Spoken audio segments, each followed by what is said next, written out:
And we're back now with Maryland's Democratic Congressman Elijah Cummings. He is the ranking member on the Oversight Committee that heard testimony last week about the Secret Service and the problems it's having. Congressman, thank you so much. It's good to be with you, Bob. Is this as bad as it looks from the outside, or is it not quite that bad? I think it's very bad. And I think there's a culture that has developed, a culture of complacency. We see it with these security breaches. Morale is down, and we've had a series of events, Bob, that should alarm all Americans.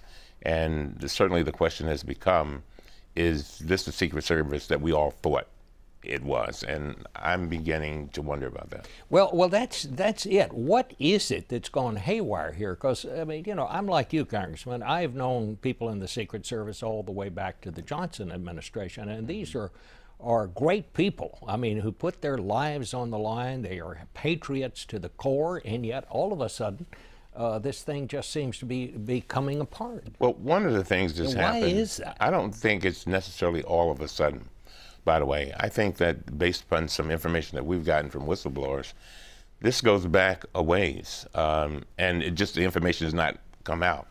Now, don't get me wrong, the Secret Service is a great organization, but we've got to look at certain things like training. There's been a reduction in training. Again, morale.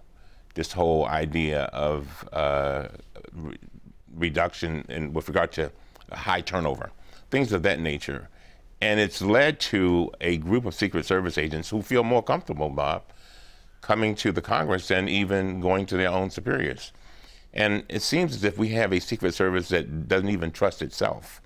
And that leads to a lot of problems. And so Ms. Pearson, the director, the former director, she was in a kind of tough situation.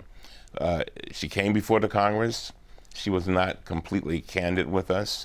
And it just seems as if there has been, like I said, that complacency. And when we see a situation like back in 2011, where the White House is shot, $100,000 worth of damage done, and nobody knows it for 4 days, there's a problem. Well, I mean, this whole thing, I mean, the White House says somebody didn't lock the door. I mean, that's the last thing we do before we turn out the lights in my house. We lock the door. This most recent fence jumping incident, there were basically 5 layers of security that failed, which is ridiculous. We also discovered that they don't have the kind of technology that they ought to have, the modern technology.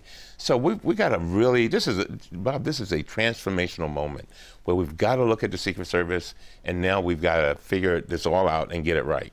And from top to bottom. From top to bottom. Sounds like that's what top to bottom. saying. Let me tell you something. The mere fact that the director has left, believe me, it did not begin with her, and it's not going to end with her leaving. There's still people that probably need to go. And I think that there were some problems. You had agents that were basically afraid that the information that they wanted to impart to the top person would never get there. They were fearful that that they would be retaliation, all kinds of things. And I never thought that the Secret Service would have those kind of issues. You know, there are these reports, and I know you're aware of them, in the black community, that a lot of African Americans are worried that the president is not being protected because he's an African American, and that this wouldn't be the case if he were white. 85% of all the African Americans that come to me mention what you just said. Really? Yes, and I don't agree with it, and let me tell you why. Again, we have information that this goes all the way back to the Bush administration. A lot of the problems that we're talking about now, it's just that they're coming to light. So a lot of these things existed before President Obama. And back to the present situation, the president's people have told me that he feels very comfortable, particularly with Mr. Clancy that has now come in to take over the Secret Service. So he feels good about it. And most importantly, the First Lady feels very good about it. Well, stay on the case. But we will. And come back and tell us when it gets better. Certainly will. Thank you so much, Congressman. We'll be back in a minute with a look at how Campaign 2014 is shaping up, so stay with us.